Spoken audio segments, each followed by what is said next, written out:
I think that one of the best ways to respond to the question of why God allows suffering is to share a little story. So twice I've gone to Bulgaria while pregnant with 2 different daughters. And I distinctly remember this one experience, I'll never forget it, where I was helping 2 babies and 1 little boy pre-op at the Pirogov hospital in Sofia, Bulgaria. I was 5 months pregnant, and I was leaning over this rusty metal crib with these 2 sickly babies who we were helping. We were partnering with another foundation with Bulgarian Child, which is ran by the Ridgeways, Judy and Paul Ridgway. We were partnering with them to help these little babies get shunt surgeries because they were born with hydrocephalus, which is an excess of water on the brain that doesn't drain, and it puts pressure on the brain, and the skull grows bigger and bigger to accommodate for the extra water, and their heads, if untreated, will become huge, and eventually they will die. So we were helping these babies, and I remember thinking, this is so strange. I literally have a baby in my womb that is going to be born healthy and is going to be born in America and to parents who love her, and she'll be safe. She'll have educational opportunities. She'll have every opportunity that anyone could ever hope to have. And that has been true. She is turning 18 at the end of this month, and that has been absolutely true. So I'm leaning over this rusty crib with my belly that has a baby in it, and I'm trying to help save the life of these 2 little babies, baby Kadan and baby Boshidara. And Boshidara, by the way, means God's gift. So I just thought, this is so crazy and ironic, and I don't understand this. And I believe me, I had a lot of thoughts about the meaning of life and God's plan, and why one child is born in Ethiopia or Indonesia or America, or in all these different circumstances. Why is a child born to a family in Ukraine who's going to be bombed next week? How does any of this make sense at all? And so I've had so many of these situations where I've had to try to understand this, try to make sense of it. And you can't completely make sense of it. But I'll finish this story. So we helped these little babies get their shunts, and I got to be their surrogate mama for several days.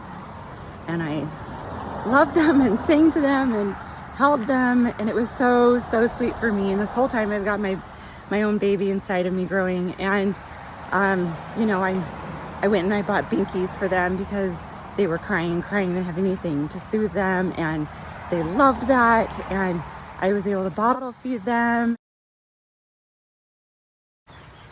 I feel it right now. It was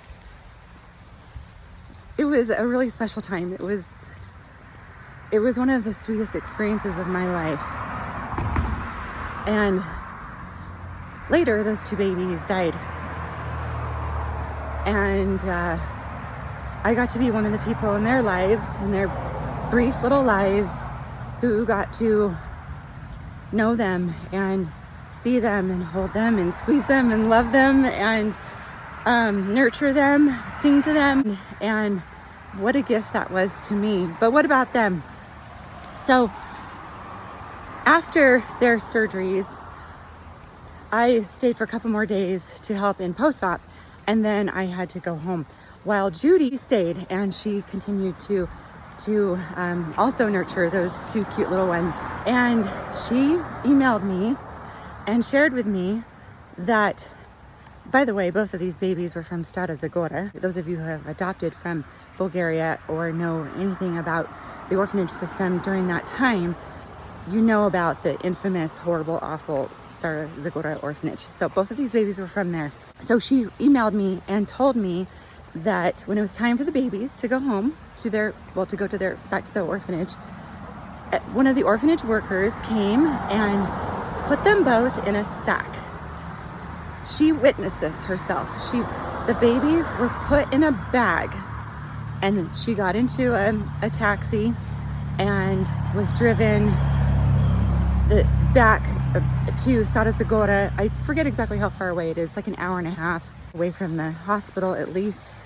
And those babies who had just had their skulls drilled into and had very weak, delicate necks and larger heads, that they were put in a bag. They were put in a bag. Okay.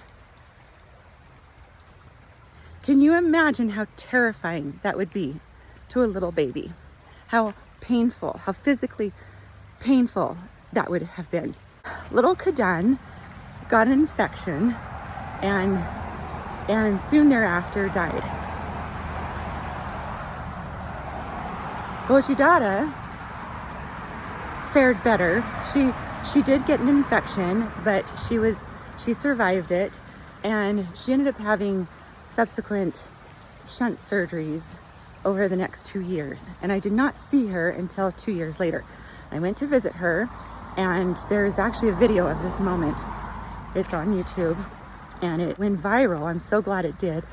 But we had someone with us who volunteered to come and be a photographer and take videos, and thankfully he actually captured this monumental, horrific moment where I am approaching little Boshidara and so excited to see her. This is little Boshidara. I took care of her before and after her shunt surgery 2 years ago when I was here. I took care of her in the hospital, and her shunt she's had 2 shunt replacements. We helped get those surgeries and those shunts, and she is not doing very well though, and will most likely not make it. Wanted to come back and see her. Her hydrocephalus has progressed to a worse condition than I had anticipated.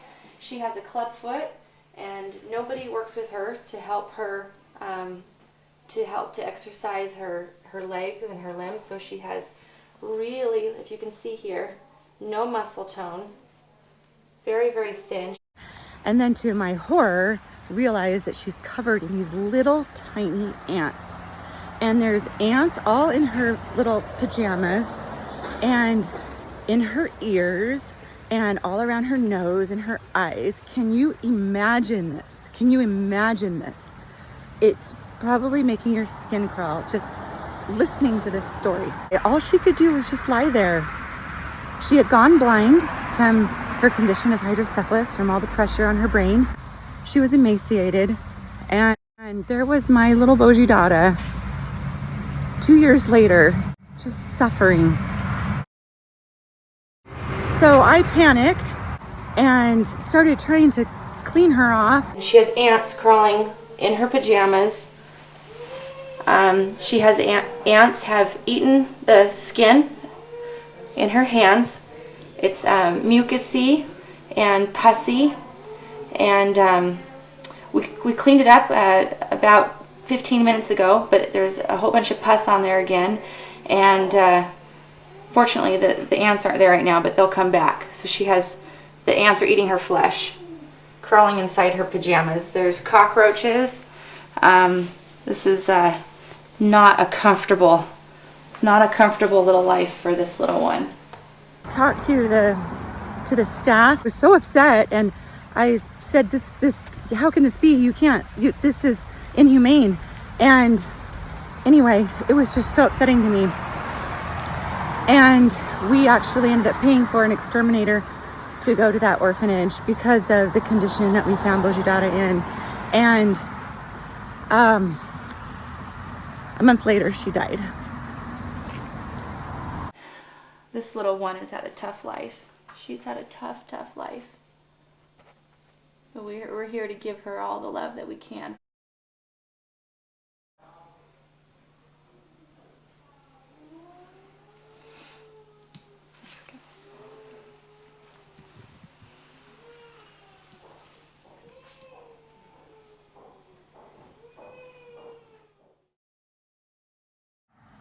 because her situation was so miserable, I was actually happy for her that she no longer had to endure that.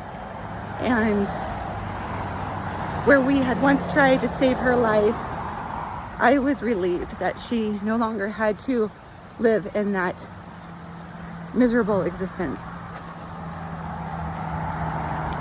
And so, meanwhile, my little baby girl, she was like 1.5 years old, and is doing great, healthy, happy, playing with her toys, and growing up, and playing in the leaves and going on walks on this very street.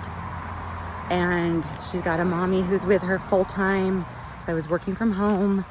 And so how do you explain that one? How do you explain, is that because of God? Did God do that to Boshidara? I don't think so. I think that that little girl suffered because of other human beings neglecting her and not treating her properly. Yes, she was born with an anomaly, with a birth defect, but had she been properly followed up with and taken care of, and not brought back to her orphanage in a bag, and had been nurtured and loved in the orphanage, things would have turned out differently for that little child. When it comes to most suffering, it is humans causing other humans pain and suffering, and that is not God's fault. I don't think we should be giving God that kind of negative credit. And in fact, there's also a twist to this. So because of that little girl's suffering and the exposure that her story got, thousands of people were made aware of the situation at Stara Zagora and of Bulgaria's orphanages.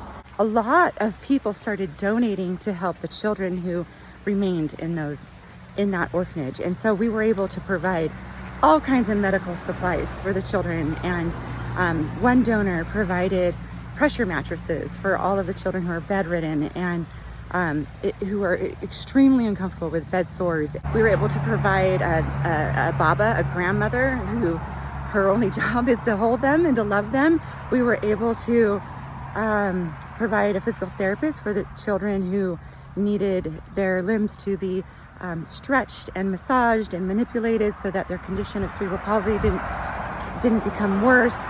We were able to provide diapers and milk for years. For years we did that. And so another side of suffering can be that because of the suffering of one person, other people are blessed. And the person who suffered then truly becomes a martyr of sorts and a savior of sorts to other people who benefit from their suffering. And we probably all know stories of tragedies, one person's tragedy that was turned into something miraculous for someone else. Like Mike Walsh, because of what happened to his child, he created the program America's Most Wanted. And I don't know how many children have been found and rescued because of that. And so he turned his tragedy into something that has saved others. I think that sometimes the reason why people suffer is because it's a sacrifice so that others can be saved and others can be helped. When I go to visit these orphanages, I learn more about God and I learn more about his ways. And I am here to say all of this is not his fault. When we see suffering, we then have a responsibility to try to alleviate it and do what we can to help.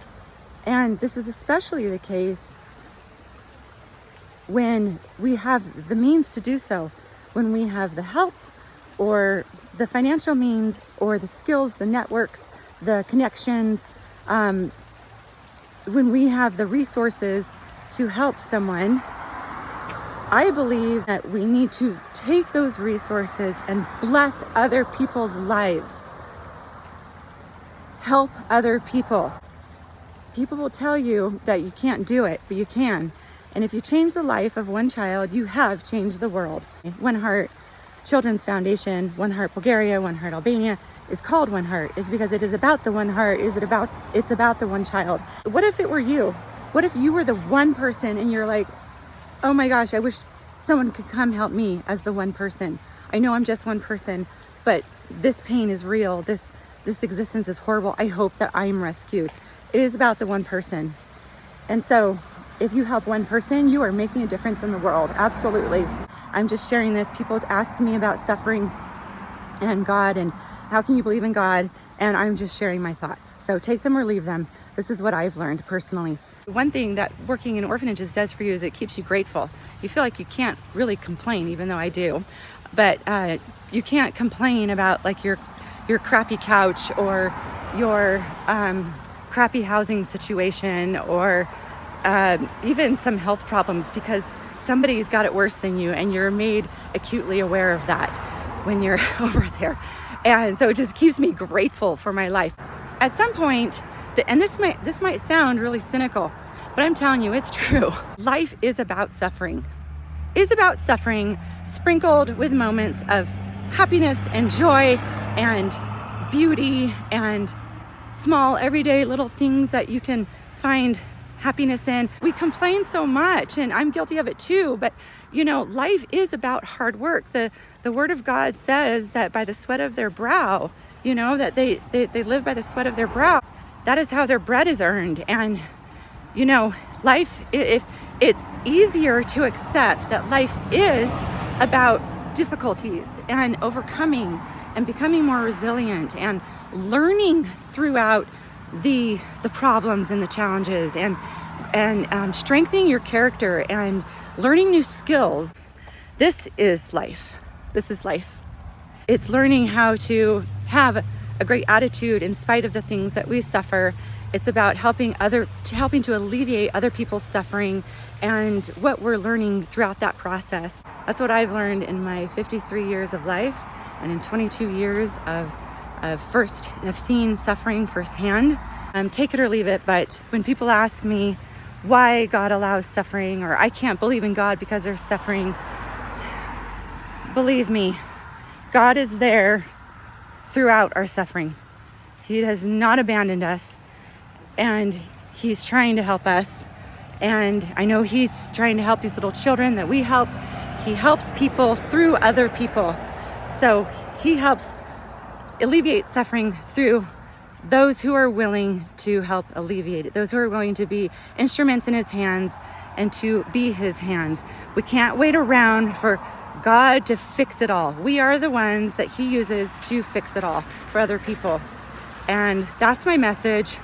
And I hope that helps some people who are grappling with why they're suffering in others' lives or in their personal lives. So.